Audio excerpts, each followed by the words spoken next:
call the board meeting to order. If you would stand for a moment of silence, followed by the Pledge of Allegiance.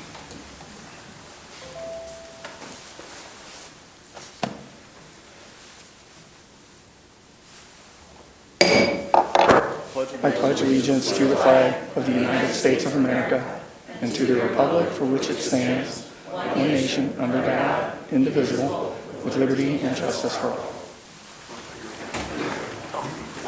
Okay, welcome everyone. Welcome everyone watching at home. Madam Clerk, if you'd call the roll. Trustee Carter? Present. Trustee Mariscal? Present. Trustee Kazan? Present. Trustee Gatt? Present. Trustee Weisenberg? Present. Trustee DeVore? Present. Okay, good to see everyone. Everyone is here. We would be at item 4, approval of the minutes from the Board of Trustees meeting on September 15th, 2020. I'd ask for a motion to approve the minutes. I so move. Second. I have a motion and a second. Any questions or corrections to the minutes? Hearing none, all those in favor of the motion to approve the minutes signify by saying aye. Aye. Those opposed? The ayes have it. On to announcements. Nothing to announce tonight other than let's get to our business. So we'll be right at comments from the audience. If anyone would like to address the board, please come forward to the podium and give your name and try and keep it under 5 minutes.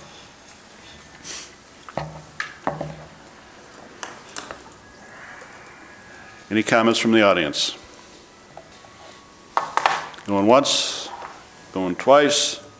Comments from the audience are closed. We would be at Trustees Reports. The first is Trustee Carter. Do we have anything? I don't think we have anything. Public Works, Street Department, Water. We're doing good, knock on wood. Nothing's happening. Okay, thank you. Building and Property Maintenance, anything, Trustee Mariscal? No, I have nothing. Okay, Economic and Community Development, Trustee Kazan. Hi, thank you. So I wanted to talk about 3 different topics. We discussed them at our last meeting. The first is I wanted to remind everyone and let you know that we will be meeting with IDOT this Thursday to have a conversation about our proposed development on Route 29 in an effort to create cohesion between what we hope to achieve and develop in our community and also the works of IDOT that they're doing in the upcoming years from this grant that we've received. So we're very grateful to Senator Kaler for putting that together, helping put that together for us, and we're excited to report back to you about that. In addition to that, we're still working on a grant for funding for the Trailhead in the village. It's an ambitious undertaking because the deadline for the grant is November 2nd, but we're getting a lot of help from Eric Miller with the Illinois Municipal League and others, Bruce Brown as well. And to that end, I wanted to read a proclamation that was written. So it's, whereas the village of Peoria Heights is a virtual city on a hill and the eyes of its citizens and all central Illinois are upon it. Whereas Peoria Heights is home to the magnificent Grandview Drive, the Teddy Roosevelt proclaimed world's most beautiful drive.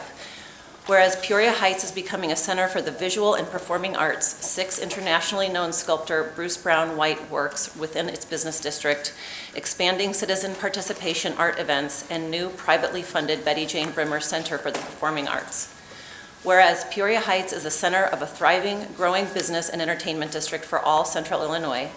Whereas the village of Peoria Heights has within its boundaries important nature and recreational opportunities with the Illinois River, Forest Park Nature Center, evolving plans for Alfresco Park and Poplar Park on the riverfront, merged with a multi-million-dollar state upgrade to Galena Road. Whereas this city on a hill has the Rock Island Greenway running through its business district. Whereas the Peoria Heights Hausa-Levine Comprehensive Plan for Peoria Heights cites the need for a trailhead building with 4 possible sites in the business district. Now, therefore, I, Michael Phelan, Mayor of Peoria Heights, and the Peoria Heights Village Board do endorse and support efforts of local elected officials, citizens, and businesses, Friends of the Rock Island Trail, Trail Advocate Central Illinois, Bike Peoria, and others to assist Tri-County Regional Planning Commission in applying for a trailhead building grant from the Illinois Transportation Enhancement Program. The Village of Peoria Heights and I are honored to support this effort and celebrate the Rock Island Greenway, destined to run from now Toulon to the west, soon to Morton in the east. The Village of Peoria Heights has an unofficial motto: it takes our village. Our village is in full support of this trailhead building grant effort. done and proclaimed this 20th day of October 2020, Peoria Heights, Illinois. And I think that's just about it. My report. Thanks to you and Trustee Weisenberg. I know you've been meeting a lot on Trailhead issues, so taking a lot of time. I appreciate that. Okay, we would be at administration. Trustee Gett? I don't have anything, Chief. The only thing I'd have is I sent an email out to the board last week announcing the money we received from the CURE program. We were awarded $240,000 under this program. It has to be used for reimbursement of police payroll. So it's a big win for the village, and I want to thank the administration, the staff here. They were a great help, and especially Stephanie when it comes to numbers. She's my right hand. So again, this was a win-win for the village. I just wanted to bring that up again. Okay, thank you very much. We'd be at fire. Trustee Weisenberg? Thanks, Mayor. I don't have anything unless Chief Walters does, which I don't think he does. Just a little update. You may have read about it.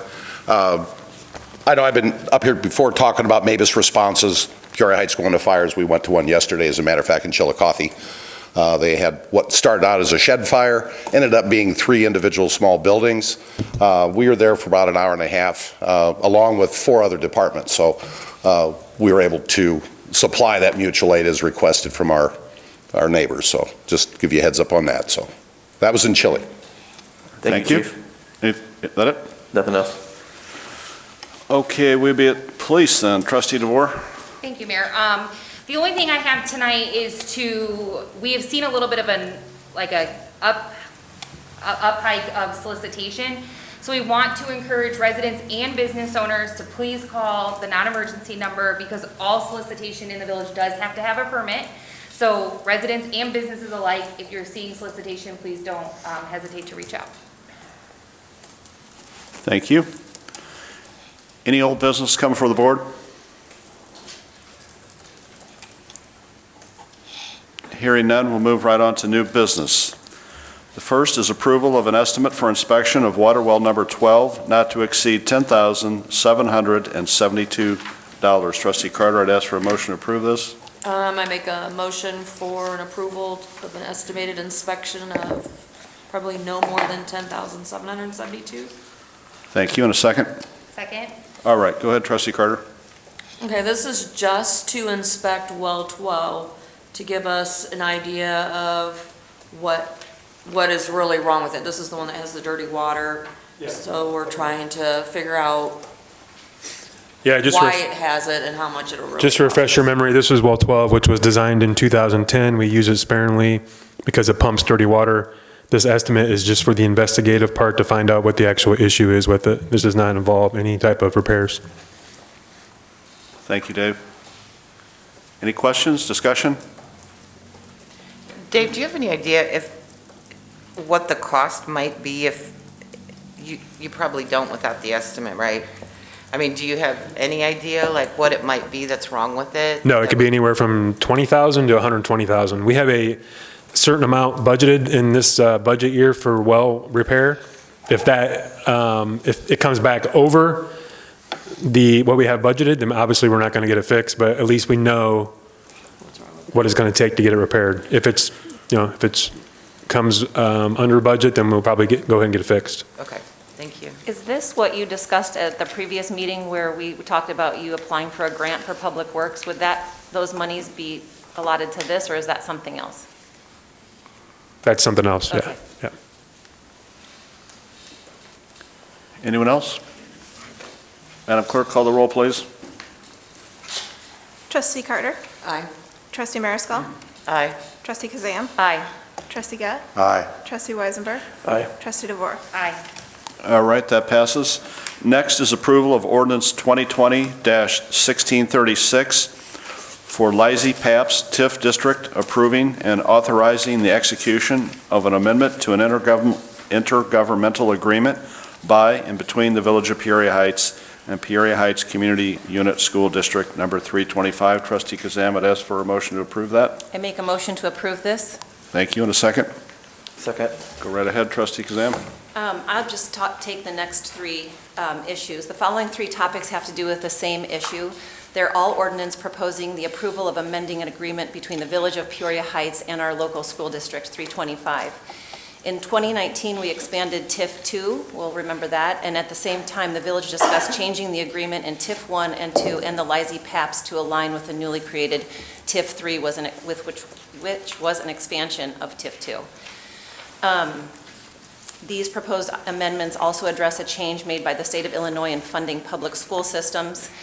And if they're approved, all 4 of the TIF districts will annually reimburse the school district a flat 21% of gross real estate tax generated. If anybody has other questions more specific, I know Mark Walton is here this evening. He could answer those.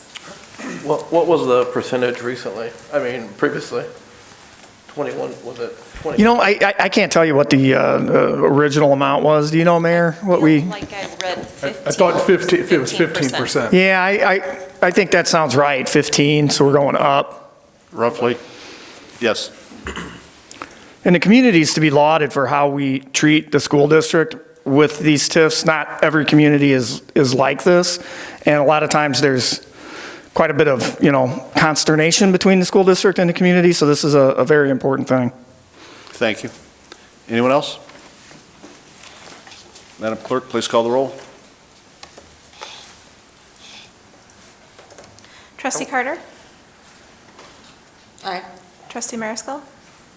Are we voting on all 3 or just this first one? Or does it matter? Just the first. Just the first? Yeah, this is ordinance 2020-1636. Aye. Trustee Kazam? Aye. Trustee Gett? Aye. Trustee Weisenberg? Aye. Trustee DeVore? Aye.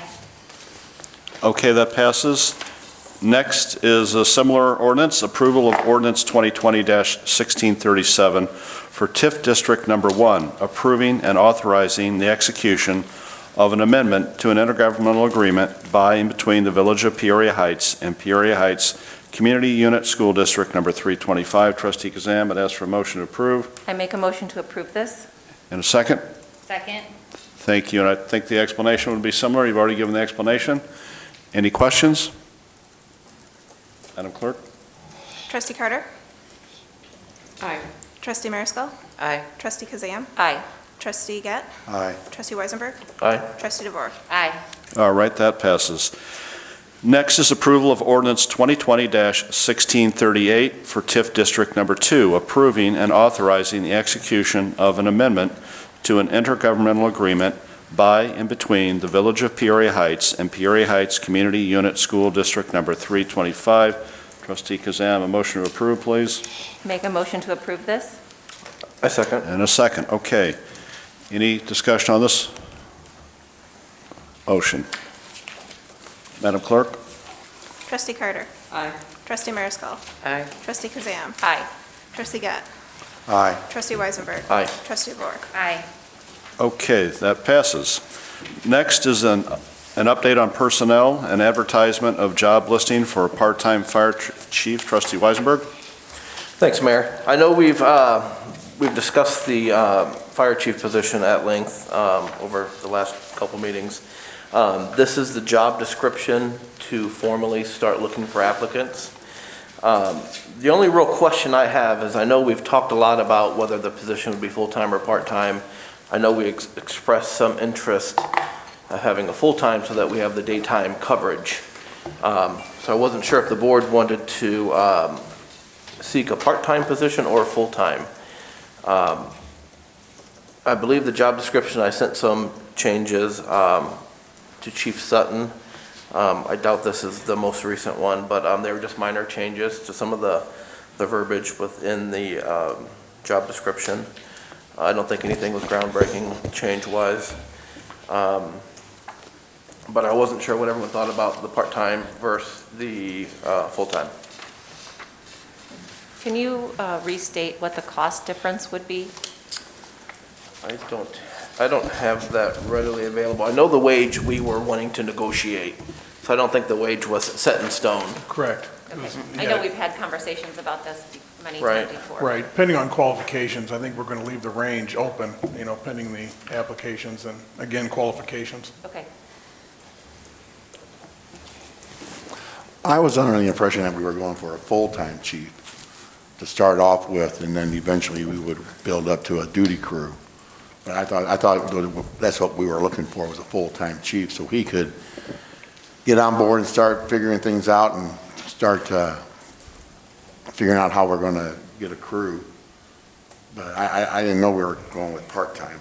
That was just my opinion. I think both were discussed. I think one issue that was brought up, obviously, benefits and pension would have to be paid if it was a full-time position, and the board went back and forth with this, but as far as where we stopped, I'm not really sure where it was, so I guess this would be the opportunity to move forward with either a part-time or full-time, but again, you're talking about a major cost difference when you're adding, those other issues with benefits and pensions. So I think that, plus we don't know how long, I guess that's the other question, how long this position is going to be in place. Is this a 6-month position?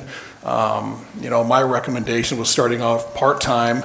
It could be moved into a full-time if this chief, if they increase their recruiting efforts and we get to a point where that is the route we're going, I would see that being a full-time position then, but as of right now, I think we're in the infancy stage of getting this up off the ground, and Chief Walters, I think, is on that way, and I think hopefully this individual that we hire, can carry the torch, and, we're moving on, so. Okay, if he's part-time, what are his hours that he's going to work part-time? Because we need somebody here during the day. Well, that has to be brought up, obviously. We'll make sure that that's before the individual is hired, that's brought up, because that's exactly with Chief Walters not here during the day. It's a huge issue. Those are the hours we would need him here. But again, that's something in the interview process we would cover, that, what the village what the hours look like. Obviously, we're not really interested in him coming in on third shift, because that didn't really, we need day shift coverage. That's a priority, so. Trustee Kazam, just to answer your previous question about the cost, on August 10th, Administrator Sutton sent out a breakdown for the full-time chief, including payroll taxes, pension, health insurance, assuming a salary of $80,000, which, that's a negotiation, unpaid sick leave, unemployment insurance, the total came out to $110,820. Thank you. Do we have an update on recruitment? I know Chief Walters is here tonight, but maybe you have that information, because I know we are recruiting volunteers and actively pursuing that.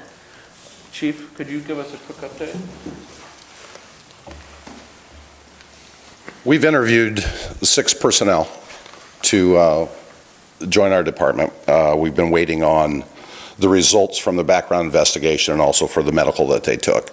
I was informed this morning that we've got the packet back from the vendor that does the urinalysis and all that stuff. I've not looked at it yet. Not certain that all 6 are on there. All 6 are EMS, desire to be EMS, and we have 1 firefighter that's interested in doing this, in the same thing. So, and also, we had talked at one time about reaching out to the younger kids, starting a cadet program. We are doing that. The concern we wanted to do is come to the village board with the packet, and we've got a committee right now that is going through to finalize that packet to present to you, if that's the right way to go, so you can review it. And then also, if it involves students from District 325, we're going to want to talk to 325's board as well to make sure they're on board. We have one young man right now who, how old is he? He's 16. He's a homeschooled kid. So we don't have to go 325 with him, but he's a great prospect. And we kind of nurture him every once in a while. He'll come up and we'll mentor him a little bit. He will most likely be our first cadet. So we've got 1 online, and once the word gets out, we'll get more. That'll take care of the young age to build them into being volunteers later on. But to get to that, there's 6 people that are in the process.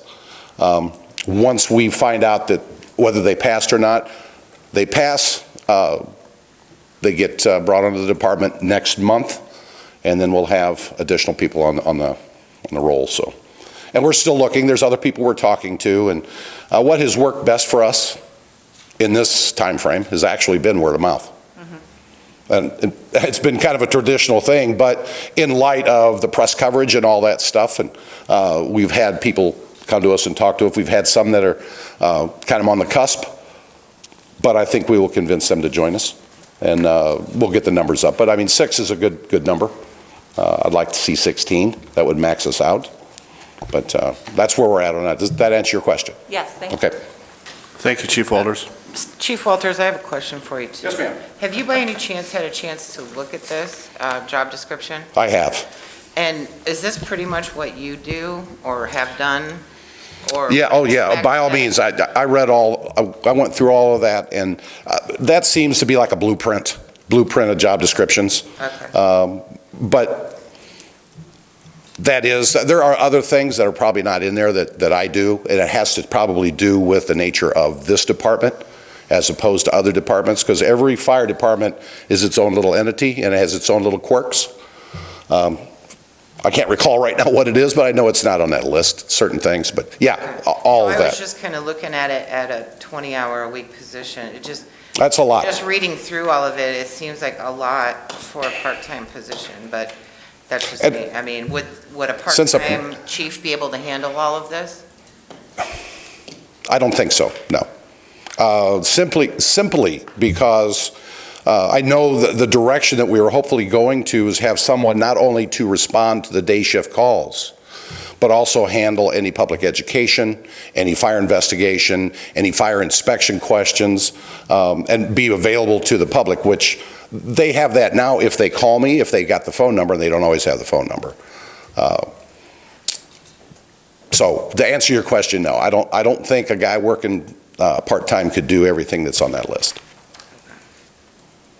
Plus, a part-time guy I don't think is going to be able to cover the hours, because I usually cover 6A to 6P, but the time frame where we're lacking people is from 7 a.m. to about 3:30 to 4. And if you do that 5 days a week, that's definitely over part-time. I mean, Chief Walters, this isn't exactly the plan that you and I had discussed Right. pre-COVID, but we did agree upon a part-time fire chief. Well, originally when I brought this forth, it was kind of hand in glove, part-time chief and duty crew. Kind of, the inception was both would be the part-time chief would work his normal day shift or his normal night shift, because the issue with the duty crew is going to be the scheduling, and that's another thing. If we have a duty crew, the scheduling is going to be very heavy on what that job entailed. So to try and keep the cost down, that's why I came up with the idea of a part-time chief to be the scheduler, and the duty crew would do the response aspects, and if there's a fire, of course, the chief would go to it. But that was kind of in discussions here, that kind of went away, obviously because of the cost all at one time, and kind of shifted gears. And basically what we were going to push for is a fire chief first, to get that person in that position, to understand what that job is, and then look either towards getting new people on this job or just understanding how we operating, try to help and find fund sources for the duty crew. So it was going to be the fire chief first, then the duty crew. The duty crew, when the duty crew is needed, from my professional perspective, is as that hotel is being built and when it's almost built and when it's being occupied. That is a fear of mine. Okay, and I think I've mentioned that before. I mean, even if we are up to the full 30 personnel that we can have on our roster, or is it 35? Working their day shift or night shift crews, whatever, an incident happens at the hotel. I'm afraid that we will not be able to support that, if that makes sense to you. But having a crew here, and that's why I push the duty crew, having a crew here, they could be there immediately to initiate what needs to be initiated, calling in additional help. Did not have to wait for them to come from home to hop in the apparatus and go there. They're already here, and that would be 9 hours a day when we are low on personnel. In the evenings, you've got the volunteers. Last board meeting, I asked this board the direction we wanted to take on this. Chief Walters is starting to rejuvenate the volunteer program. If we wanted to hire a fire chief to rejuvenate the volunteer program, and we all agreed that was the direction I understand what we talked about as far as paid, going with the city, all those different options, but we agreed that we would first find a part-time fire chief to see if the volunteerism could be rejuvenated here in Peoria Heights. We all agreed. So that's what I thought we were moving towards. Now, if that doesn't work, I think the next option is to look at Chief Walters talking about a paid duty crew or going third party with the city of Peoria. Yeah. Those are the options that we need to look at that time. I didn't say you said that. I said that. Those were the next options. But as of right now, we're looking at hiring a fire chief to rejuvenate the volunteerism in Peoria Heights to see if that is viable. And to respond to calls. That's what everybody's concerned about, is the fact that with me being gone, there's a hole in the day shift. If we had a chief here that was during the daytime or a full day, they would be able to step right into it and do the same thing. Because it's myself during the daytime, Chief Wu when he's available, I have a couple others, but usually your consistent person is me. Right, I think the next step was a fire chief. But one of the outstanding questions is the daytime availability. Right. If we went with the part-time chief, I worry that we're not going to have the daytime availability. We may at some point rejuvenate the volunteer force and have daytime availability, but right now that's where we're at our weakest. And we don't really know what the availability is going to be until we get the applications and review them Right. and see we don't know if it's a retired battalion chief from the city. We don't know what the schedule is going to be. We don't know who's going to be the best applicant until we start going through the process. But once we get there, and if we don't have anybody, I agree with you, Trustee Weisenberg, that if we don't have anybody available during the day, that it's defeating the purpose, because if Chief Walters isn't here, we still have that gap. But I mean, looking at the stats right now, they've done a great job responding to calls. Numbers are, I mean, as far as the missed calls are, they're in the single digits. I think we've made great strides already. And I think that, with the help of Chief Walters and a new chief, I think we could continue. But we won't know until we get into it. I think that's kind of, the next step would be to advertise. And if we get to a point where we don't have any part-time applicants, let's say we only have people, applicants that want full-time, I think we cross that bridge. But right now, I think this is our starting point, but we really don't know until we get into it and post it. Right. Well, pardon me, I do disagree with you. I don't think a part-time fire chief is going to fill what needs to be filled. I truly don't. I think it's going to leave a gap that the volunteers may not be able to fill. And that's not something I count on them every day, but life happens. They may not be available. I just make sure I'm available during the daytime, most of the time. But I don't truly think going with a part-time fire chief is the way to go. And that's my personal and professional opinion on this.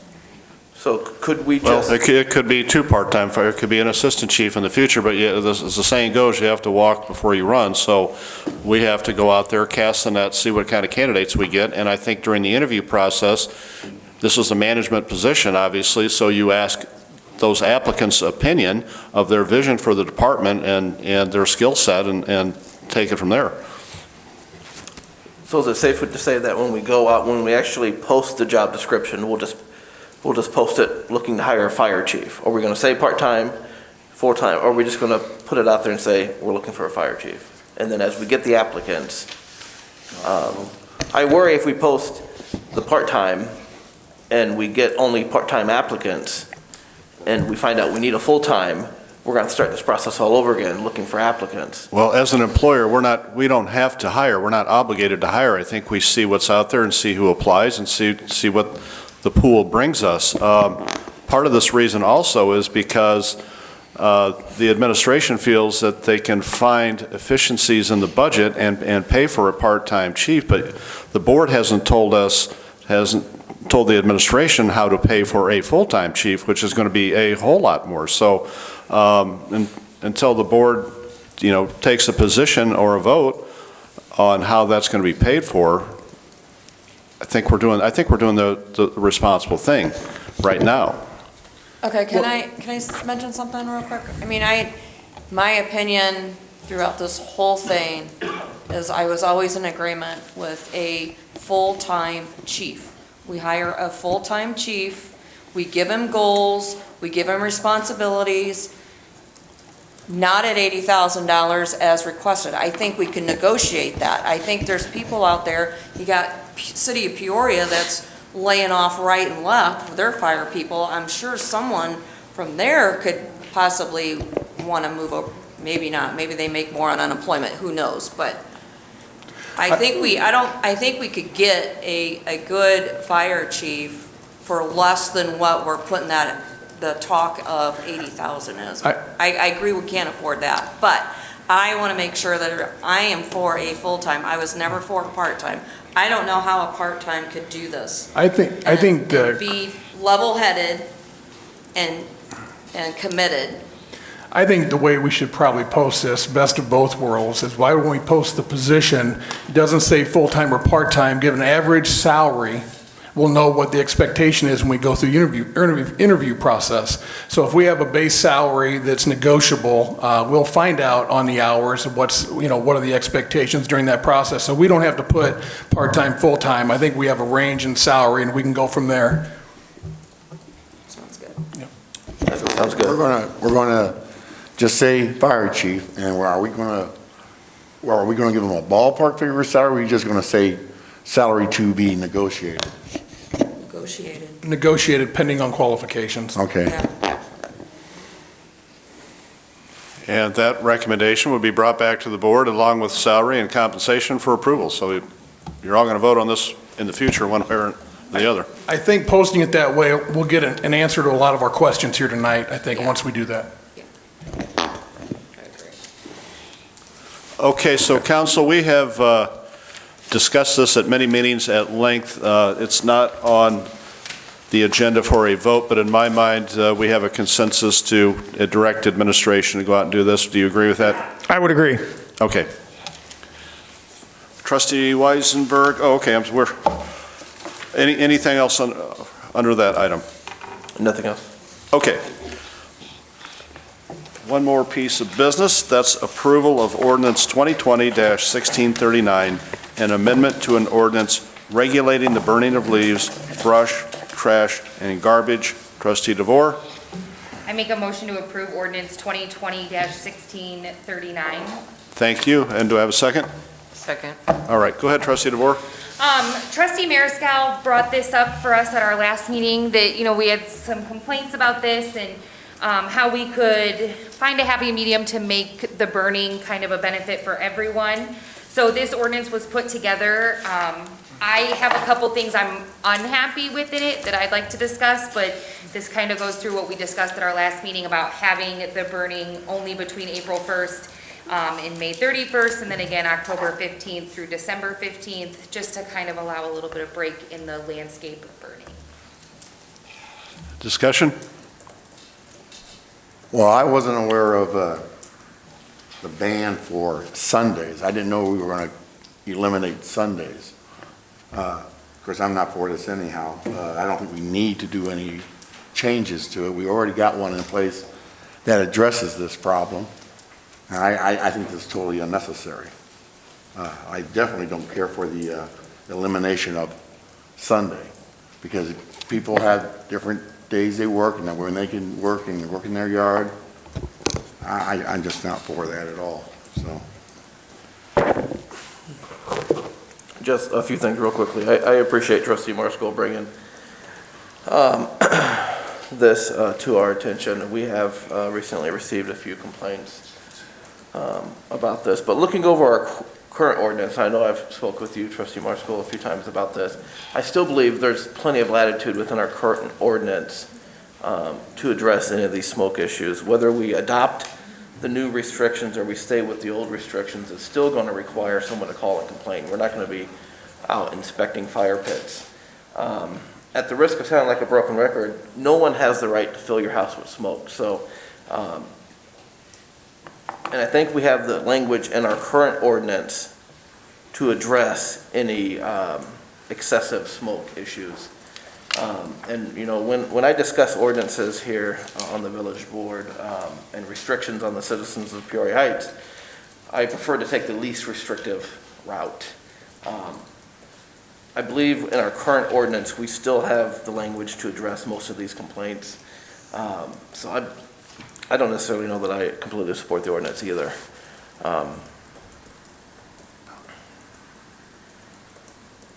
Well, after the last meeting, this is somewhat of a surprise to me, and I think Chief Sutton, because we thought that you all were going to work on a consensus, Right. and apparently that hasn't occurred, so. Right. I know last meeting, I was directly asked where I was on it, and I said I was on the fence. I've kind of jumped off the fence now, and I just think we have the language to address someone filling your house with smoke. They can't do it. The current ordinance says they can't do it. The only thing good about the new ordinance, and I will throw this out there, is the burning of wet leaves. I think if you're letting leaves smolder, wet leaves smolder, you're not a very good neighbor. Right. So that's the only part of the new ordinance that I really like. I wish we could vote on it amendment by amendment, but I'm told it's an all or nothing thing. So, yeah, We can't amend this ordinance as it is? Well, yeah, an amendment is always in order, but I would encourage you, I only placed this on the agenda because I thought that there was a majority of a consensus amongst you and so we had, I had Dustin write this resolution. You're welcome to amend it. I would encourage you to send it back to committee to get it right, but I would entertain any amendment, Trustee DeVore. I did say at the last meeting that I would be in favor of having a compromise. The only things that I'm not okay with in how this is written is I would be willing to, I would want to amend that we would allow burning on Sundays, and we would remove there would be no burning allowed on state declared holidays. So I'd make a motion to make an amendment to this, including those two things. Do we have a second?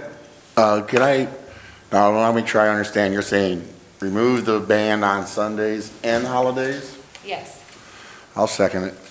You, second? Yes. Okay, on the amendment, any discussion on the amendment? We're going to include, because I really liked about the wet leaves, because there are a few people that let that smolder, and it doesn't do any good to try and burn wet leaves. All they do is make more problems, so. But other than that. so, Mayor, if I'm clear, this is regarding the amendment for the Sunday and the holidays, discussion on that. I have no other discussion on that, but I'll make another amendment when we're done. You're okay with that? Yeah. No, but, okay. Anyone else? I think that this, if you look at what Chillicothe, which is what Trustee Weisenberg, we were kind of talking about earlier in the year, this mimics exactly what they have. Doesn't necessarily mean we have to follow exactly what they have. And the state declared holidays, if you think about it, aren't going to really fall, much of it's not really going to fall in these times anyway. Probably what, 4th of July, maybe Memorial Day and Labor Day. So basically, I mean, those are the days people are probably outside doing a cookout with their families, maybe having backyard get-togethers, things like that. And I think that is what that is for, that you don't want to be out there with all your neighbors' smoke rolling from them doing leaves while you're trying to have a picnic at your house or at the park or wherever, or the parades, we talked about that. If there was a parade on one of those holidays and then you've got, a bunch of people burning leaves and then you've got the whole village smoked up with leaf smoke. I think that's where the holiday thing is. It's not like, I don't understand why that's such a big deal. The Sunday thing, I mean, neither here nor there with that. It doesn't really matter to me on that, but definitely the wet leaves, I think, needs to stay in there. Well, The dates, does anybody have a problem with the dates? Going from April to May 31st and then stopping it and then starting back up again in October to December? well, see, there's my problems. I don't think we need to have those dates in there. I would like to have what we currently have and put in there about the wet leaves. I'd like to take the ordinance that we do have and put on that one about the wet leaves and grass, wet grass. I have that issue too. So I agree with trustee Weisenberg that the ordinance we have now meets what we need, but I just think It wet meets what leaves. you need, but it doesn't meet what everyone in this village needs. There's other Well, people nothing's going to meet what besides- everybody in this village needs. There's other people in this village besides healthy people. Mayor, I'm not healthy. I know what have I'm saying? respiratory There are- problems. We've I had don't know what these you're getting complaints. at. I'm telling you, we've had other complaints about it, and I get it. But everybody has to call the police department when somebody Yes. wants to burn leaves? They're going to have to call them anyhow. If somebody's got smoke coming in their house, they're going to have to call the police anyhow and complain. They're not going to drive around looking for smoke. I don't mean to be rude, but I'm going to make an amendment after he's done with this amendment to address the dates. Another amendment? Yeah.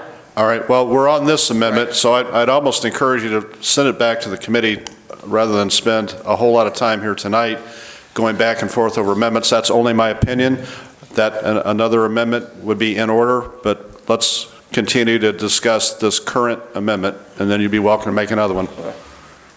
Anyone else on this amendment? Madam Clerk, would you read that, please? Just a moment, please.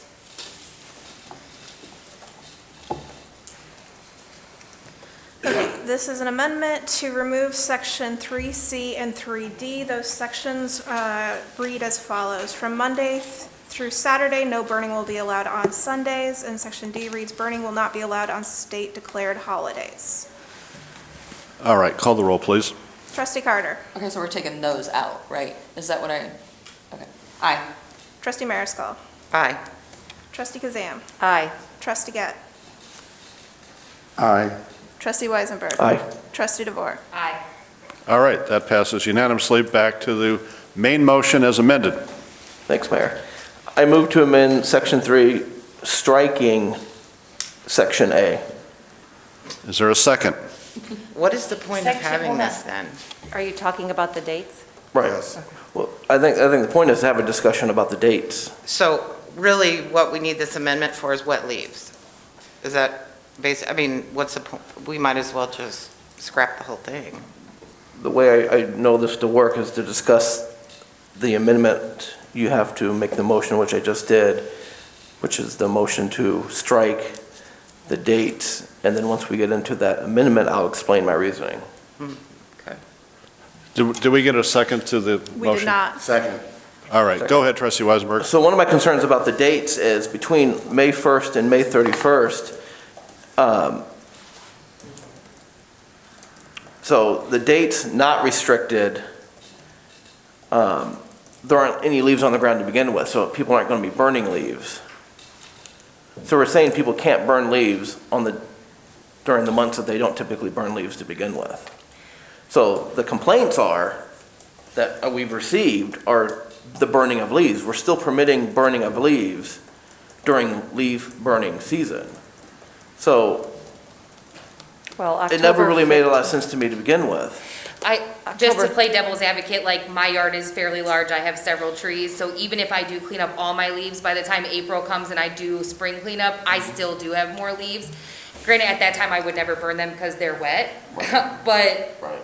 I do have leaves, and this does not specifically say the burning of leaves, it says the burning of landscape waste, which it also includes sticks and things, and grass clippings, so. But we're still allowing the burning of wood, right? As long as when the police show up, we say, this is recreational. Correct? Yes. Like bonfires. Right, right. So if someone does complain, I just feel like we're banning the burning of leaves outside the times that leaves are typically burnt. Mostly. Not that there's not a few stragglers, but we're restricting the citizens of Peoria Heights, saying you can't burn leaves when most of them probably aren't even burning leaves to begin with. What would you like to see then on there? I don't like the burning of wet leaves. I think that's where probably most of the complaints come from. Definitely. I know in my neighborhood, there's a house that does burn leaves in like a little metal container, wet and all, and it burns for days. But, I agree with Trustee Marshall, we do get complaints. I just don't know, that anything outside a total ban really addresses it. So that's my only concern with the dates. And I just wanted to discuss the dates, that's why I made the amendment to strike it. But, obviously, the amendment doesn't have to pass, but it did give me the opportunity to discuss it. But I just don't think it's going to, the people who are complaining about leaf burning are still going to complain about leaf burning, because people are still going to be burning leaves. Okay, thank you. Anyone else on this amendment? My position is as it was last week, which is, I thought you very articulately stated your point, and I agree with you, but in an effort to compromise, and I know that Trustee Mariscal has had a lot of complaints, we discussed a new ordinance, and so This was actually your suggestion. Right, so back in April, when this was first brought up, I went researching other towns, and I think, at the time, we were talking about a ban, and I said, whoa, if we're moving towards a ban, here's a, what Chillicothe does. I mean, I don't want to take anything away from people. I mean, if you want to burn, you're still going to have the ability to burn leaves, but can't there be a compromise between the people that it harms and the people that love doing it, or need to do it, or have to do it, or it doesn't bother them? Can't we just come with some kind of a compromise other than you can't burn wet leaves? I get what you're saying, but still allowing people to burn leaves isn't going to please the people who don't like people burning leaves. Okay, but that gives them from April to October. That's a long time. I understand that, but the majority of the leaves are no longer on the ground. There's still people burning, so if you stopped it, that gives them from the end of May until October. Have your windows open, have your doors open, enjoy it. Do you know what I'm saying? If you're saying that, then go ahead and put the dates on it. That gives those people that amount of time to enjoy having their windows and doors open and not having to worry about somebody burning and all that coming in their house. Because I'm telling you, there's a lot of them that aren't calling the police department on a neighbor because they're burning leaves. No, I understand that. But what if they're burning wood? I mean, wood stinks too. It's a completely different smell, Well, completely. Just my opinion on the dates. I don't think it will address what the people who complain. Okay, so we're still on your amendment, Trustee Weisenberg. Anyone else on the motion as amended? Or the amendment, I'm sorry. All right, Madam Clerk, would you read that and then call the roll, please? Yes, this is on the amendment to remove Section 3A, which says building or burning landscape waste will only be permitted between April 1st and May 31st and October 15th and December 15th. Trustee Carter. We're removing it? Yes, this is an amendment to remove Section 3A.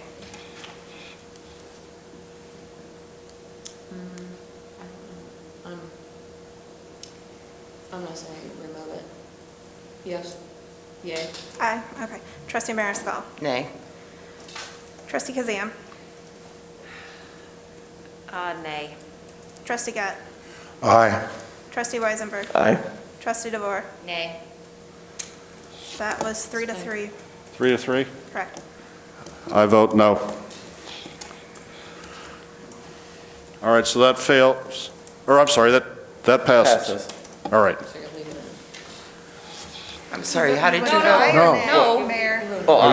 Are you voting for? All right, so, Voting to remove it, to remove A. yeah, I'm voting with your motion, Trustee Weisberg. So you're voting an aye? Yes. To remove Yes. it, okay. Thank you, Madam Clerk. Just All right, so back to the main motion as amended. Any other discussion on the main motion as amended? So the new motion would ban the burning of smoldering wet leaves, Yes. which creates a lot of smoke. Okay. If there's no further discussion, Madam Clerk, call the roll. Trustee Carter. Aye. Trustee Mariscal. Aye. Trustee Kazam. Aye. Trustee Gett. Aye. Trustee Weisenberg. Aye. Trustee DeVore. Aye. All right, that passes. Any miscellaneous business come before the board? Hearing none, Madam Clerk, would you give the treasurer's report, please? All right. As of the end of September, There was $3,569,484.47 in the village-controlled accounts. As of the end of September, there was $1,346,180.25 in the water-controlled accounts. Okay, you've heard the treasurer's report. I would ask for a motion to approve it. So moved. Second? I have a motion and a second. Any questions on the motion or any questions on the report? Madam Clerk, call the roll. Trustee Carter? Aye. Trustee Mariscal? Aye. Trustee Kazan? Aye. Trustee Gett? Aye. Trustee Weisenberg? Aye. Trustee DeVore? Aye. All right, that passes. Trustee Gett, Make a motion to adjourn? is there a second? Second. All those in favor of the motion to adjourn signify by saying aye. Aye. Those opposed, we're adjourned.